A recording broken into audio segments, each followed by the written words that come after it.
लय दिवस झाले होते गावाकडे गेलो, निघालो बा मग गावाकडे जायसाठी। मग तिथून केला आपल्या फार्म हाऊसले टाटा। मग आलो बा कसारा हायवे न। मग मामा देणार होता आज मला सोडून। मग आलो बा मी जेवार फाट्यावर।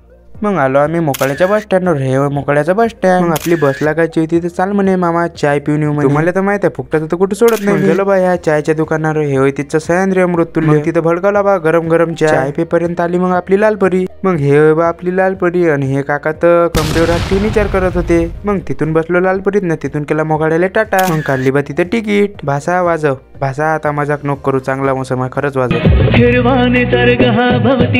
जीवन सफर करा। मग आलो बा त्र्यंबकेश्वरले आणि मग हे होय त्र्यंबकेश्वरचं मंदिर। मग पोचलो बा नाशिक ना। नाशिक मध्ये बा किती ट्रॉफिक आहे। मग यायची फसली होती इथं बैलबंडी। मग मी तिथून आलो नाशिक रोडले। मग गेलो बा तिथे तिकीट काढायला। मग हे काढले तिकीट। मग मीनू लावला होता रेल्वेच्या ड्रायव्हरले घरूनच फोन। त्याला म्हटलं होतं की मी येईपर्यंत थांबा तिथं। मग काय बसलो बा ट्रेन मध्ये। हे वय आपली ट्रेन आणि हे ट्रेन तर पूर्ण खालीच आहे। मग सकाळी 9 वाजता पोहोचलो मी बन्नेऱ्यामध्ये। मग आलो मी बन्नेऱ्याच्या बस स्टँडवर ना। मग बसलो बा बस मध्ये। मग तिथून उतरलो मी वटपडीत ना। हा आपल्या वटपडीचा समृद्धी आहे। तिथून केला वटपडीले 360च्या पीठनं टाटा भाषा वाजव रे आता।